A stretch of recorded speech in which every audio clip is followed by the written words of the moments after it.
자, 이어서 제일 중요한 또 글로벌 인터뷰 이어가야죠. 오늘 금시공 장우진 대표와 함께하도록 하겠습니다. 대표님 어서 오세요. 네, 반갑습니다. 네, 반갑습니다. 네, 아침에 뵈니까 또 새롭네요. 그러게요.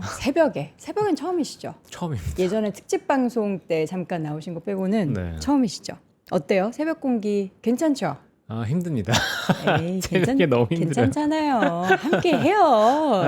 나만 네. 고생할 수 없어. 예, 같이 하지. 예.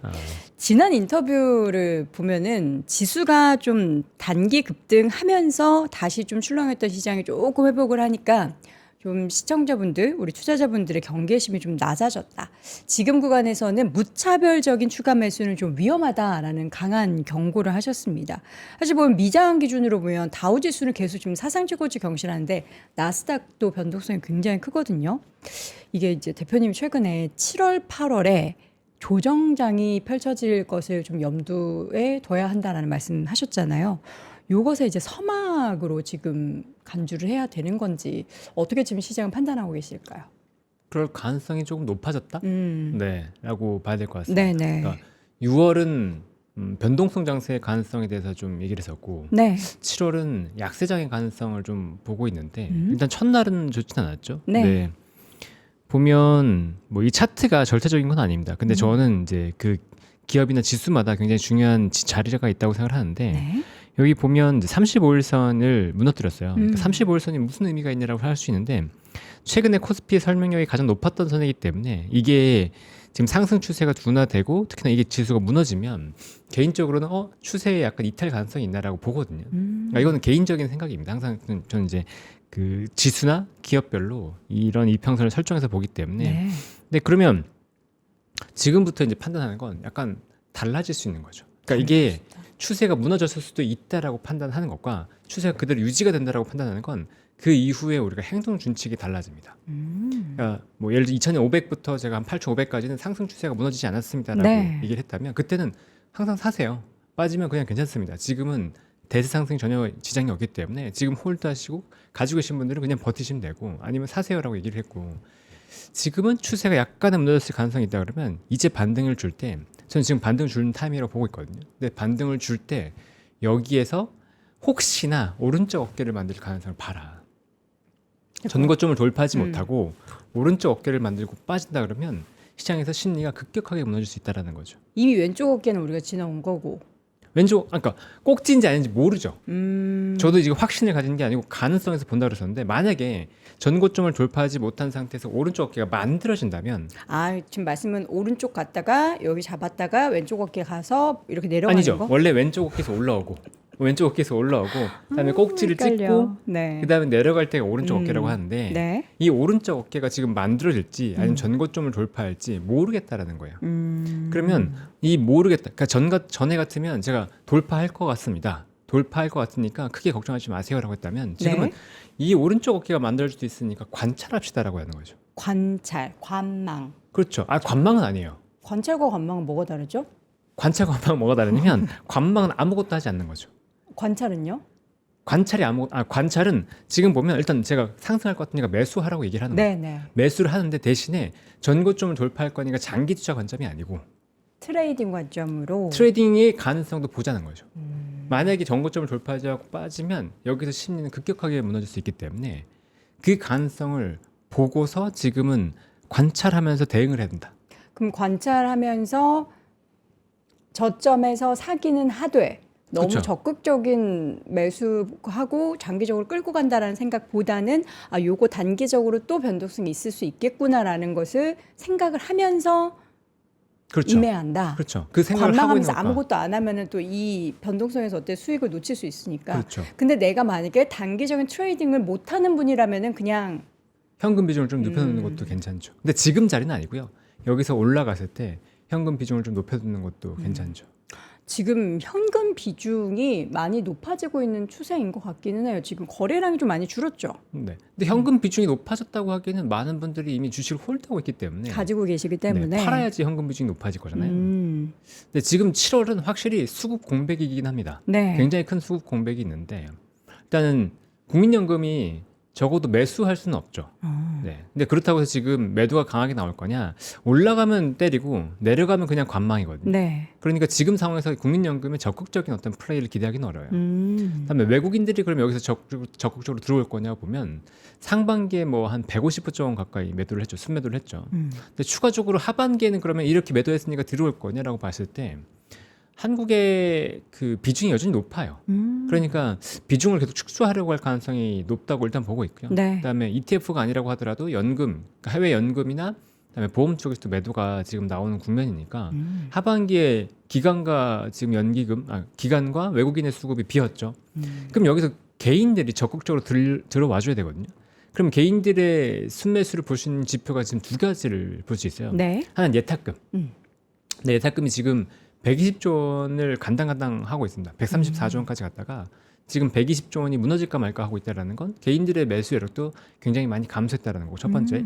두 번째는 은행의 수신이에요. 네. 은행이 지금 수신이 되고 있냐 아니면 여기서 자금이 빠져나가냐가 중요한데 은행의 자금은 채워지고 있습니다. 그러니까 작년만 하더라도 은행이 자금이 너무 빨리 빠져나가고 있다는 걸 걱정했다면 지금은 오히려 증시에서 증시 변동성도 커지고 하니까 또 수익도 나다 보니까 지금 오히려 증시에서 은행으로 자금이 가는 게 보이거든요. 그럼 세계 주체가 다 적극적으로 매수하기 어렵잖아요. 그러니까 실적이 좋고 뭐가 한다고 하더라도 전체 시장에서의 유동성은 좀 부족하다라고 이제 볼 수 있는 거고 그러면 자금은 굉장히 뾰족하게 특정된 곳으로 갈 가능성이 높다라고 여전히 좀 보입니다. 그러면 이제 그 주체 중에서 우린 최근에 이제 외국인이 자꾸 파는 것에 대해서 여러 가지 이야기들이 많잖아요. 근데 작년부터 외국인은 꾸준히 비중을 줄여왔다라고 하는데 실제 또 주식 비중을 보면은 굉장히 높은 수준을 유지하고 있고 어쩔 수 없이 지금 전체 글로벌 증시에서 파이를 차지하는 한국이 자꾸 올라가다 보니까 요거 이제 리밸런스 차원에서 조금 덜어낸 거다. 라는 위주로만 계속 봐야 하는지 아니면 최근에 또 어떻게 외국인들의 진짜 속내를 좀 파악해 볼 만한 수급의 변화가 좀 있었나요? 그거를 굳이 우리가 구분할 필요가 없어요. 구분하지 마요. 네, 기계적인 매도는 매도가 아닌가요? 기계적인 매도도 매도고. 네. 그러면 우리는 이렇게 봐야 된다고 반대로 이렇게 물어봐야 되는 거죠. 외국인들은 한국 주식을 살까? 안 사고 있어요, 하나도? 뭐 순매수와 순매도니까 매수하는 사람도 있죠. 근데 네. 순매도가 훨씬 크잖아요. 계속해서. 그쵸. 지금 11일 연속 순매도가 나왔잖아요. 그러면 외국인들은 국내 시중을 적극적으로 살까라고 본다면 물음표가 들어오는 거죠. 이게 살 수 없어서 못 사는 건지 아니면 안 사고 싶어서 안 사는 건지에 대한 것은 좀 구분할 필요가 있지 않을까요? 그러니까 전체적으로 비중을 줄여야 되는데 비중을 줄여야 되는 상황에서 국내 주식을 적극적으로 매수할 주체가 누군가 생겨야 되는 거잖아요. 네. 근데 지금 한국 주식은 물론 밸류로 보면 PL로 보면 싸다고 할 수 있겠지만 바닥에서 막 10배, 20배 막 이렇게 올랐단 말이에요. 네. 그러면 이런 주식을 외국인들이라고 적극적으로 매수할 수 있을까라고 보면 일단 물음표가 들어오죠. 걱정이 된다. 그다음에 환율 상황도 일단은 샀을 때 원화가 약세로 가면서 지금 손해를 볼 수 있는 가능성이 생기잖아요. 네. 그러면 여기에 대해서 외국인들이 적극적으로 반도체를 사려고 과감하게 자금을 태울 수 있을까라고 봤을 때 애매한 거예요. 그러니까 이렇게 자금이 들어오는 건 액티브거든요. 액티브 쪽에서 국내에 베팅을 할 수 있느라 보면 그게 애매한 거죠. 그리고 이번에 메타가 보여준 건 이거예요. 메타가 노이즈였잖아요. 이번엔 결국 노이즈였고 이번 메타가 공식적으로 발표한 것도 아니었잖아요. 블룸버그에서 뉴스가 나오는 거지.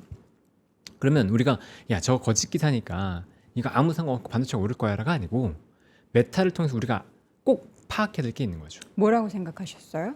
수요에 대해서 굉장한 공포가 있구나. 수요가 혹시나 감소할 것에 대한 굉장한 공포가 이미 시장에 있구나라는 거죠. 메타 자체적으로 수요에 대한 공포가 아니라 전체 시장에서 이거 수요에 대해서 좀 문제가 있나? 그게 메타로 한번 좀 빌미가 생긴 건가? 이렇게 생각하셨다고요. 수요가 감소하면 시장은 끝이구나라는 것들을 시장은 다 인지하고 있는 그쵸, 거고 그쵸. 그게 메타를 통해서 한 번에 급락하는 형태로 나가잖아요. 트리거가 됐죠. 그러면 우리는 다음에 이 수요에 대해서 진짜 면밀하게 관찰하고 있어야 되구나라는 걸 인사이트를 얻어야 되는 거죠. 네, 그러니까 이게 거짓이니까 이건 다 말도 안 돼가 아니고 야 혹시나 진짜로 여기서 수요단에서 문제가 생기면 영향이 있겠구나. 그러면 반대로 생각해 보세요. 외국인들 입장에서는 이 메타로 인해서 흔들리는 걸 봤어요. 네. 그러면 밸류가 문제가 아니고 수요단을 계속 관찰할 텐데 수요단을 보면서 삼성전자, 하이닉스를 장기 투자로 보면서 관찰하고 베팅할 수 있는 그 외국인 투자자들이 많을 거냐라 보면 그게 진짜 애매하거든요. 그러니까 수급은 외국인 수급은 공백이라고 보는 게 맞죠. 우리가 지금 사실 메타의 이러한 잉여된 좀 남게 되는, 그러니까 남는다라고도 얘기 안 했고요. 메타가 공식적으로 관련한 내용에 대한 보도, 그러니까 관련한 내용에 대해서 공식 입장을 발표하진 않았지만 우리 사실 그 뜯어봤거든요. 아, 이게 뭐 저사양이다. 아니야. 지금 메타 공식적으로 입장 발표한 거 아니야. 그리고 아마존의 사례를 봐. 테슬라도 지금 그렇게 하고 있잖아. 뭐 이런 식으로 이제 뜯어봤는데 그렇죠. 시장은 실질적으로 이제 메타발 이슈로 인해서 수요 주면 어떡하지라는 공포를 가지고 있었던 게 지금 다 표출이 된 거다라는 그렇죠. 말씀이신 거잖아요. 그러니까 심리가 지금 상황에서는 미장도 그렇고 국장도 그렇고 관련한 기업들이 단기적으로 오른 것에 대한, 그리고 앞으로 수요가 얼마나 정말 드라마틱하게 더 늘 수 있는 것에 대한 공포가 있는 것 같기는 해요. 근데 이 공포 안에서 우리가 아무것도 안 할 수는 없으니까 관망 말고 관찰하자고 말씀을 하셨는데, 이거 사실 일반 투자자분들은 샀다 팔았다 이거 고점 저점 이거 맞추는 게 너무 어렵지 않나요? 너무 어렵죠. 근데 이제 제가 경계를 드렸던 건 어떤 거였냐면, 지난번에 이제 전 적어도 신규 매수자들을 계속 말렸던 거예요. 그러니까 지난번에 왜 계속 약세론을 얘기하냐라고 하면 그 타이밍에 신규 매수자가 들어갈 자리가 아니다라고 계속 네. 얘기를 드린 거죠. 그러니까 신규 매수자분들은 특히나 뒤늦게 포모 때문에 들어오신 분들은 이런 게 있어요. 생각보다 그러니까 처음에 첫 경험이 진짜 중요한데 첫 경험하자마자 빠지잖아요. 그러면 그런 분들은 이제 장기로 보는 시야를 많이 잃어버립니다. 네. 네, 그래서 반등 나와서 본전 찾으면 그냥 매도하거든요. 그럼 진짜 대세 상승기라고 하더라도 그 대세 상승을 볼 수 있는 눈을 잃어버려요. 그러니까 그래서 굉장히 많이 경계를 들었던 부분이고, 뭐 갖고 계신 분들은 홀드할 수 있는 거죠.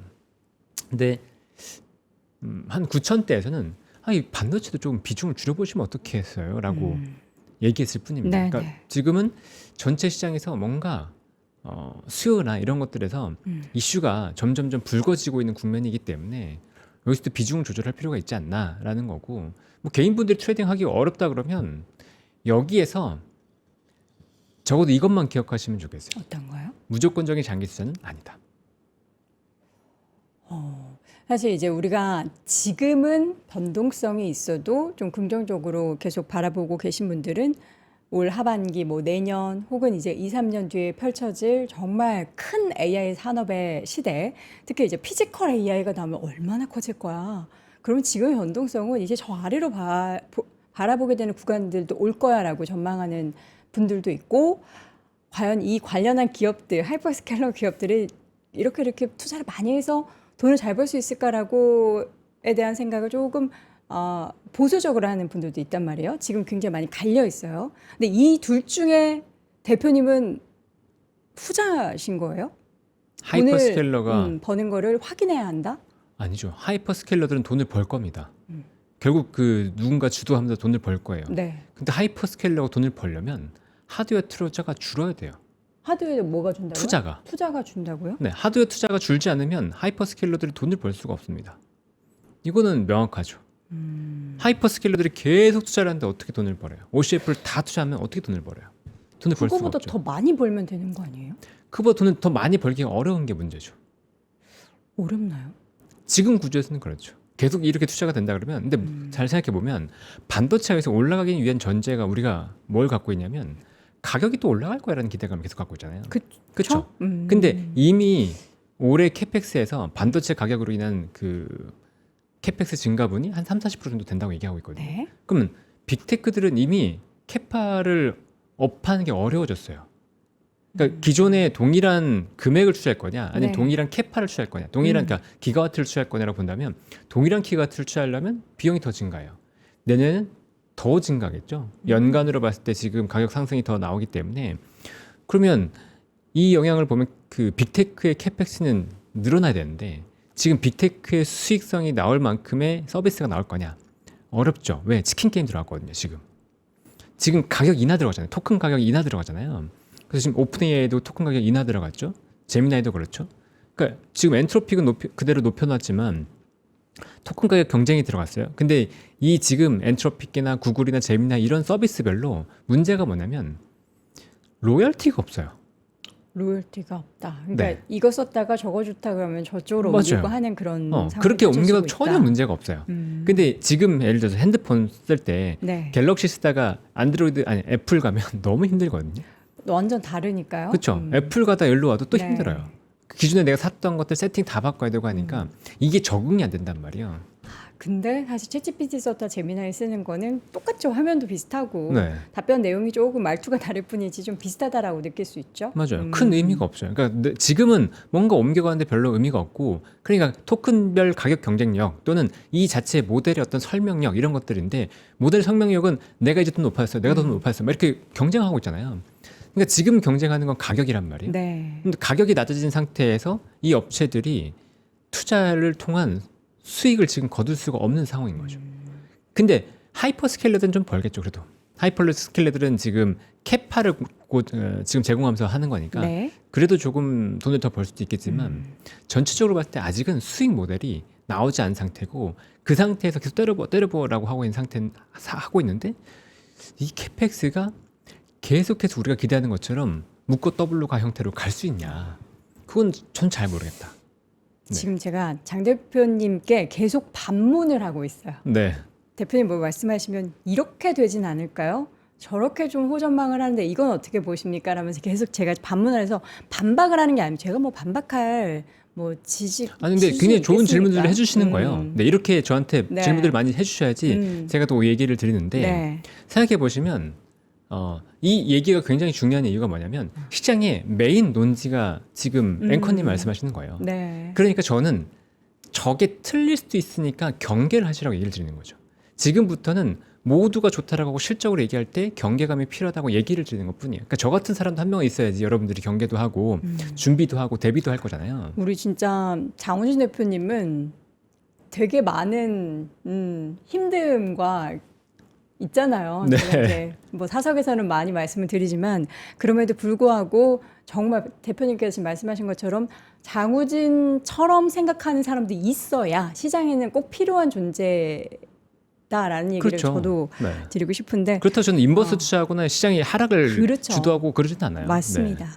사실 그래서 질문 드리는 게 사실 되게 조심스러워요, 저도. 네. 혹시라도 상처가 될 만한 질문일까? 내가 뭔가 장 대표님을 되게 막 반대하려고 생각하는 그런 질문을 뭐 아닙니다. 드린다고 네. 시청자분들이 오해를 하실까 봐 조금 조심스러운데, 자, 근데 이번 주에는 반도체 관련한 슈퍼위크라고 불릴 만한 이벤트들이 많죠. 두 가지가 있어요. 일단 대표적으로 우리나라에서는 삼성전자의 잠정 실적 발표가 7월 7일 예정돼 있고, 그리고 7월 10일 정도에는 이제 뭐 SK하이닉스의 ADR 상장, 이 얘기를 한 달 전부터 했던 것 같은데 이제 드디어 이제 디데이가 왔습니다.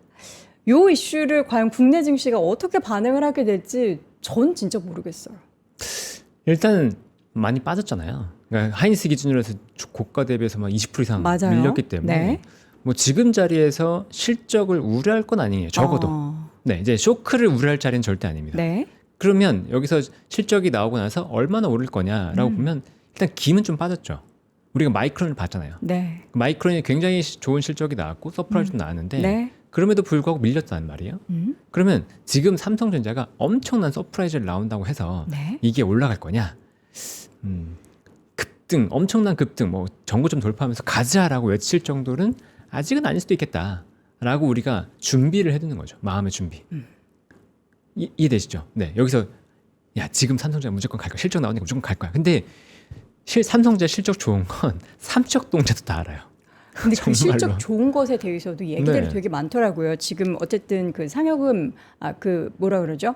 PSPI 나오는 거. 네. 그 이제 금액이 이번 분기에 반영이 되잖아요. 그렇죠. 그렇기 때문에 시장의 예상치를 하회할 수도 있어라는 시각과, 아니야 그럼에도 불구하고 지금 90조 이상 나올 거래. 일각에서는 뭐 스트릿 넘버로는 100조 얘기도 지금 심상치 않게 들리고 있어요. 네. 근데 지금 발표하기 전에 항상 지금까지 주가를 보면은 올랐다가 발표하는 날 셀 온해서 윗꼬리 쫙 달고 했던 게 과거의 움직임이라면, 그렇죠. 이번에는 워낙에 그 전에 변동성이 있었으니까 아니야 이거 이번에는 기대감이 오를 거야, 이런 시나리오도 그럴 수도 있고. 있죠. 네. 근데 모르는 거죠. 미리 맞았기 때문에 그래서 별 걱정을 하진 않아요. 적어도. 네. 그래서 여기서 실적 나오고 세론 나오고 밀릴 거야, 엄청나게 빠질 거야라고 네. 공포를 가질 구간은 아닙니다. 근데 그 2주 전인가 제가 친구들을 만났어요. 네. 친구들을 만나서 야 반도체도 비중을 좀 줄여보면 어떻겠니? 제가 이제 그걸 적어도 친구들은 책임질 수 있으니까 그 관계가 있으니까 네. 좀 줄여보면 어떻겠니라고 얘기를 했었는데 친구들이 이제 비슷한 얘기를 하더라고요. 야 반도체 실적 이렇게 잘 나오는데 왜 줄여? 왜 줄여? 어. 근데 실적은 어차피 후행한다라고 했지만 이제 이해를 잘 못하죠. 네. 근데 상당수 많은 분들이 그랬을 거예요. 그래서 지금은 실적 기대감은 상당히 많이 노출돼 있다. 그래서 실적 자체가 엄청난 변수가 되기는 어렵고 오히려 7월 말에 빅테크들의 실적이 반도체에 굉장히 큰 관건이 될 거다라고 봅니다. 사실 지금 장 대표님이 걱정하는 투자자분들의 주체는 삼성전자를 작년에 사서 지금까지 장기 투자한 분, SK하이닉스를 작년에 사서 장기 투자한 분을 걱정하는 게 걱정하잖아요. 아니에요. 그런 분들은 뭐 홀드 하시면 되죠. 그런 뭐. 분들은 뭐 이렇게 변동성이 있어도 뭐 수익률이 세 자릿수 있을 텐데, 근데 지금 이제 걱정은 최근에 이 변동성 구간에서 고점에 이제 매수를 하신 분들, 그것도 이제 올인을 해서 그야말로 몰빵 투자를 하신 분들을 지금 우려하고 계신 그렇죠. 거잖아요. 그런 분들 진짜 많아요. 특히나 레버리지 같은 거 투자하시는 분들 그렇죠. 많고, 그다음에 저한테 뭐 저희 라이브를 따로 하고 있으니까 네. 뭐 범성공자 유튜브를 하고 있으면 댓글에 지금 물렸는데 어떻게 해요라고 하시는 분들 진짜 많단 말이에요. 그러니까 그런 분들을 걱정해서 이제 계속 얘기 드리는 거죠. 신중하게 하시면 좋다고. 그러면 우리가 지금 사실 관련한 투자를 앞으로 나는 작년부터는 못했는데 올해부터 한 1년에서 이 사이클이 길게 간다라고 생각했을 때 뭐 3년 그 이상을 장기 투자하려고 지금 매수했다라고 말씀하신다면 뭐라고 답변을 하시겠어요? 안 하시면 좋겠는데요? 라고 얘기할 거예요. 안 하시면 좋겠는데요.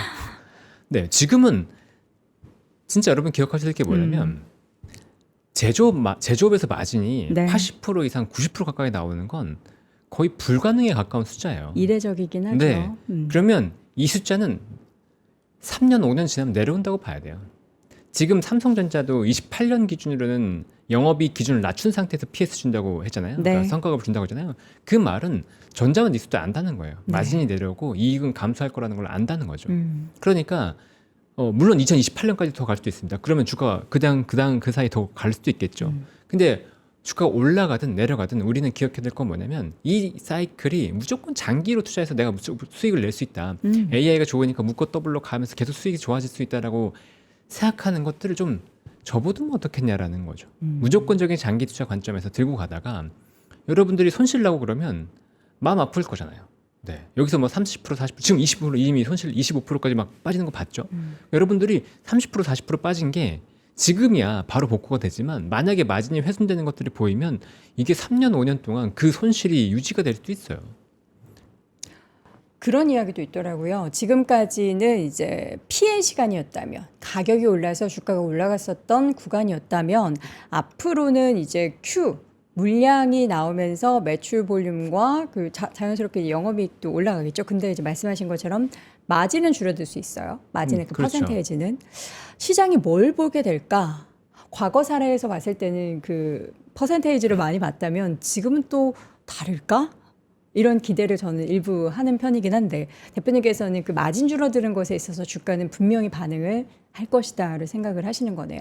저는 그렇게 보고 있죠. 네. 근데 마진 스키즈가 생각보다 좀 클 거예요. 캐펙스가 본격적으로 들어오기 시작하면 마진이 빠지는 게 일단 물량 증가한 것으로 인해서 가격이 빠지는 게 첫 번째고요.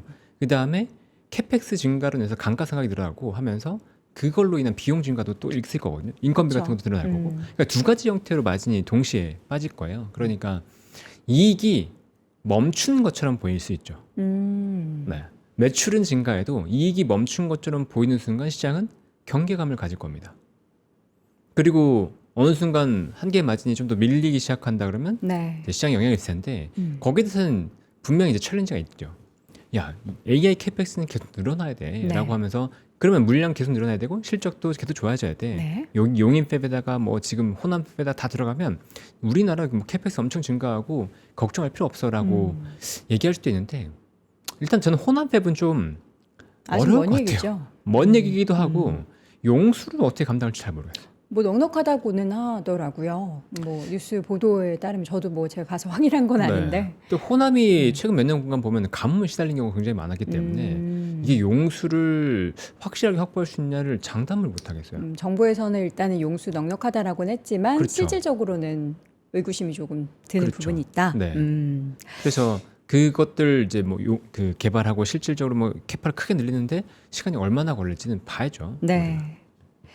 자, 제가 사실 이제 반도체 관련한 비중을 좀 지금 가지고 계신 분들도 그렇고 단기적으로 지금 최근에 매수하신 분도 그렇고 좀 줄이고 혹은 이제 단기 트레이딩 관련해서 가능하신 분들만 접근해라라는 말씀하셔서 이 질문을 드리는 게 의미가 있나 싶은데 최근에 삼성전자가 파운드리 관련한 이야기가 되게 많이 나오고 있어요. 그렇죠. 이거 이제 확정이 된 것 같습니다. 엔트로픽 관련한 파운드리는 같이 이제 개발을 하기로 확정이 된 건데 그동안 삼성전자와 SK하이닉스에 대해서 주가의 수익률이 조금 달랐잖아요. SK하이닉스가 조금 더 높았죠. 근데 이제 삼성전자를 계속해서 더 좋아하셨던 분들은 요거 플러스 알파 파운드리가 있잖아를 기대를 했거든요.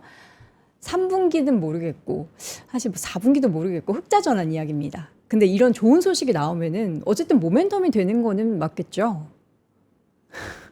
삼성전자의 큰 모멘텀까지는 아닐 것 같아요. 네. 아, 그래요? 네. 지금 파운드리가 진짜 좋아져서 네. 삼성전자가 점유율을 얼마까지 갖고 올 수 있을까요? 글쎄요. 얼마나 갖고 올 수 있을까요? 뭐 맥스 해봤자 10%? 10% 중반? 네. 맥스 해봤자? 근데 마이너스였다가 어쨌든 그만큼 늘어난 거는 또 긍정적으로 해석할 수 있는 영역 아닌가요? 그러니까요. 네. 그러니까 10에서 10% 중반을 만약에 가져간다고 네네. 치면 이제 TSMC 시가총액이 몇 퍼센트까지 따라갈 거냐를 파운드리 사업부만 가지고 이거 우리가 계산을 해야 될 거잖아요. 네. 그래서 근데 TSMC가 지금 한 3천조 가까이 되나요? 제가 지금 정확하게 기억이 안 나는데 뭐 2천조, 3천조 예를 들어 얘기를 한다고 하면 네. 10% 비중이 10% 갖고 오면 300조 정도 되는 거잖아요. 근데 지금 삼성전자가 2천조 가까이 되니까 네. 이걸로 올라갈 수 있는 비중이 300조가 다 올라가는 것도 아니죠. 지금 기존에 파운드리에 대한 가치가 있었으니까 네. 여기서 추가적으로 붙는 게 한 150조 정도 된다고 하면 시가총액에서 한 10% 정도 플러스 알파 되는 수준이 되겠네요. 근데 이게 삼성전자가 여기서 이거 뭐 50% 100% 갈 수 있는 요인까지는 안 될 것 같고요. 뭔가 플러스 알파가 있긴 하지만 그에 대한 파급력이 그렇게 크지는 삼성전자한테는 크지 않을 텐데 음. 삼성전자의 소부장, 특히나 뭐 디자인 하우스라든가 오사트 기업 쪽으로는 뭐 분명히 영향이 있을 겁니다. 네. 그러니까 지금은 눌려 있어요. 지금 많이 주가 눌려 있거든요. 그러니까 지금 당장 갈 거다라고 제가 장담을 할 수는 없는데 삼성전자의 파운드리가 본격적으로 더 가동이 되고 그다음에 실적이 더 좋아지기 시작하는 국면. 그러니까 지금 뭐 테슬라라든가 뭐 애플이라든가 여러 가지 칩들이 수주가 들어가잖아요. 네. 그 수주 물량이 본격적으로 생산될 때 오사트라 디자인 하우스의 실적들은 많이 좋아지긴 할 거거든요. 그러니까 그런 기업들이 아마 실적 좋아지기 한 반년에서 1년 전에 미리 반영하고 올라갈 거예요. 네. 그러니까 관심 두고 볼 필요는 있죠. 근데 전자 입장에서는 이게 엄청난 영향을 줄 것까지는 아닌 것 같다. 지금은. 네. SK하이닉스 이슈도 안 짚어볼 수는 없습니다. 7월 10일에 ADR 상장 관련해서 사실 이전에 주가를 한 차례 뭐 두 차례 급등시키게 만드는 가장 큰 요인이었잖아요. 뉴스 나올 때마다 10% 이상씩 올라서 이거 뭐 이미 선반영 된 건가 싶을 정도로 한데 지금 최근에 변동성 사이에 마이크론과 SK하이닉스 삼성전자의 그 PER이 좀 붙었죠. 붙었죠. 예, 네. 좀 많이 붙어가지고 이게 과연 그러면 그동안에 벌어져 있었던 게 붙어가지고 ADR 상장에 따른 기대감을 지금도 가져도 될까 하는 그런 생각이 들긴 한데 좀 따져봐야 될 내용들도 꽤 있더라고요. 근데 기본적으로는 어쨌건 ADR이 상장되면 ETF에 들어가거든요. 그쵸? 네, 반도체 ETF에 들어가면 우리가 지금 삼성전자, SK 하이닉스에 대해서 걱정했던 건 크게 이런 거 있잖아요. 패시브 자금에서 매도를 해야 된다. 그래서 계속해서 기계적인 매도가 나오기 때문에 우리가 좀 불안하다라는 거였는데 네. 반대로 지금 패시브 자금에서 무조건적으로 그 ADR에 들어간다고 하면 이제 그 다음 관건은 이거죠. 패시브가 들어갔던 그 삼성전자의 ADR과 본주의 차이가 얼마만큼의 괴리율로 벌어질 거냐. 이게 우리한테 가장 큰 관건이에요. 근데 TSMC 같은 경우는 10% 정도 벌어져 있더라고요. 본주와 ADR이 한 10% 정도 더 비쌉니다.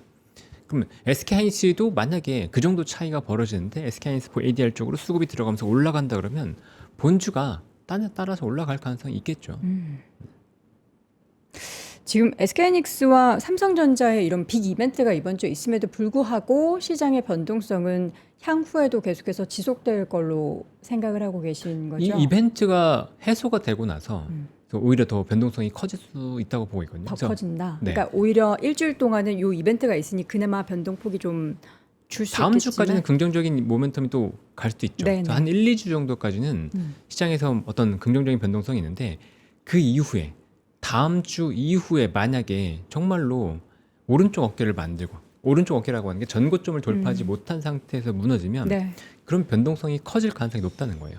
그러니까 이게 전고점을 돌파하면서 갈지 아니면 이걸 만들고 나서 무너질지 이거를 관측을 해야 되는 거죠. 네. 지금 그것에 있어서의 코어는 앞으로 시장에 대한 장기적인 뷰를 지금 가져가기에는 확인해야 될 부분들이 많다. 그렇죠. 뭘 확인하시면 조금 확신을 가지시게 될까요? 시장에서요. 확실하게 금리 인하가 들어갈 거냐? 뭐 이런 것도 분명히 인하. 존재하고 네네. 그다음에 저는 하반기에 생각보다 아래 공포에 대한 그 두려움을 좀 갖고 있거든요. 그러니까 원래라면 금리 인하가 들어가야 되는데 금리 인하가 들어가지 못한 상태고 많은 분들이 이제 경제가 좋다라고 하지만 여기에는 AI 캐펙스에 따른 착시 현상이 있다. 원래라면 금리 인하에 들어가야 됐다고요? 그렇죠. 금리 네. 인상이 아니고요? 그렇죠. 금리 인하에 들어갈 사이클인데 전쟁 때문에 금리 인상을 논의할 정도가 돼서 그렇죠. 그래서 지금 시장의 문제들은 커지고 있는 거죠. 아. 금리가 인하가 돼야 될 정도로는 경제 지표가 경제 상황이 안 좋다고 보는데 네네. 이게 AI로 인해서 착시 현상이 있을 뿐이지 실제 다른 그러니까 일반적인 경제 주체들의 경제 상황은 너무너무 좋지 않다. 네. 네. 근데 이게 어느 순간 불 꺼져서 퉁 터질 수 있기 때문에 거기에 대한 두려움이 있죠. 근데 중간 선거 앞두고 있기 때문에 뭐 트럼프 대통령이 돈을 풀면서 그런 주체들의 숨통을 틀어준다면 네. 이거를 막을 수도 있고. 그러니까 저는 이게 두려움인 거지. 이게 확정이니까 뭐 팔고 들어가세요 이런 건 아닙니다. 근데 저는 경계감을 가질 뉴스들이 분명히 지금은 존재한다는 것들을 이제 인지하는 것뿐이죠. 우리 시청자분들의 반응은 장 대표님이 훨씬 더 잘 알고 계시죠. 지금 그렇죠. 굉장히 사실 이런 말씀을 하실 때마다 불편해하십니다. 그렇죠? 당연하죠. 네. 그래서 저는 되게 오늘 조심스러웠고요. 지금 하락장을 생각하시는 건 아니죠? 조정장이라고 보시는 거죠? 이미 근데 코스피에서 반도체를 제외한 섹터나 코스닥은 이미 조정장이에요. 그쪽은 하락장이죠, 완전. 그러니까 이미 하락장이에요. 그쪽은 너무 네. 힘들죠. 근데 네. 그런 하락장에 대해서 걱정을 굉장히 많이 했지만 그때도 많은 분들이 너는 하락을 부추기는 거냐, 네. 시장 뭐 어떻게 보는 거냐라고 하면서 저를 굉장히 비난했단 말이에요. 네. 근데 그때 만약에 도망가셨다 그러면 지금 편할 거잖아요. 그렇죠. 그렇죠. 그러니까 경계를 드릴 때 제가 무조건 도망가라는 게 아니고 네. 이런 우려감이 있으니까 이런 우려감을 생각하면서 고려하세요라고 하는 것과 네. 무조건 좋으니까 올라갑시다라고 하는 건 다른 자, 거죠. 그러니까 많은 분들이 이미 포지션을 갖고 있기 때문에 이 포지션 속에서 올라가면 좋겠다라는 마음 충분히 이해합니다. 그리고 야 올라간다고 얘기하면서 그냥 좋다고 하면 되지 왜 굳이 시장에 나와서 그렇게 말하고 약세장을 유도하냐라고 하시는 분들도 있는데 제가 얘기한다고 시장이 바뀌잖아요. 그건 여러분들의 오해입니다. 3%가 영향이 아무리 크다고 하더라도 제가 얘기한다고 시장이 바뀌지 않습니다. 이거는 전체적인 수급 주체들, 특히나 외국인이라서 기관들의 수급이 훨씬 더 중요한 거죠. 네. 네. 그러니까 그렇게까지 너무 그러니까 제 얘기 때문에 너무 걱정하지 마시고 제 얘기를 참고해서 여러분들의 투자 판단에 그냥 도움이 되도록 하시면 될 것 같습니다. 네. 월요일 아침 우리 미장은 휴장을 했고 이 가운데 이번 주에는 정말 큰 이벤트들을 앞두고 있습니다. 그간도 우리는 사실 좋은 이야기만 들을 게 아니라 조금 이 부분도 생각해 볼 부분이 있지 않을까 싶은 반대의 이야기도 좀 들어봐야 될 것 같다라는 생각도 저도 하고 있고요. 그래서 우리 또 금시고민의 장호진 대표님 모시고 오늘 이야기를 나눠봤습니다. 정말 돌다리를 두드려보는 심정으로 여러분들도 시장 참여하실 텐데 그 두드리는 돌다리의 방법 중에서 장 대표님이 이야기하신 방법도 여러분들이 같이 한번 고민해 보셨으면 좋겠습니다. 금시공 장호진 대표 함께했습니다. 대표님 고맙습니다. 네, 감사합니다. 자, 오늘도 월스트리트 모닝 브리핑 함께 하셨습니다. 여러분들, 우리 시청자분들 중에서 사실 남성 비율이 꽤 높은 걸로 알고 있는데 여러분들 어떻게 건강 관리 잘 하고 계신지 모르겠어요. 시장에서 지금 스트레스도 굉장히 높으시고 할 텐데 이럴 때는 무엇보다 건강을 참 잘 유지하는 게 중요하죠. 그래서 오늘 저희가 요거 1등 올인원 맨즈팩 요 제품 이게 보니까 밀크시스 요거 간에 좋죠. 코엔자임 Q10 요건 이제 노화 걱정하시는 분들한테 굉장히 좋습니다. 이뿐만 아니라 베타카로틴과 비타민, 미네랄 11종 여기에 또 오메가3도 같이 들어가 있고요. 비타민 D, 비타민 E, 비오틴 요것도 이제 탈모에 되게 좋죠. 엽산, 아연 등 이 하나 가지고서 한 포로 꽉 채워진 건강을 여러분들 챙기실 수 있는 제품입니다. 요거 3알 딱 들어있고요. 요거만 드시면은 다른 영양제 안 드셔도 된다라는 거 생각해 두시고요. 요거 저희가 한 팩에 59,000원에 준비했으니까 건강 챙기시고 싶으신 분들은 함께 하시면 좋겠습니다. 자, 저는 내일 오전 6시에 다시 돌아오겠습니다. 여러분 오늘도 고맙습니다.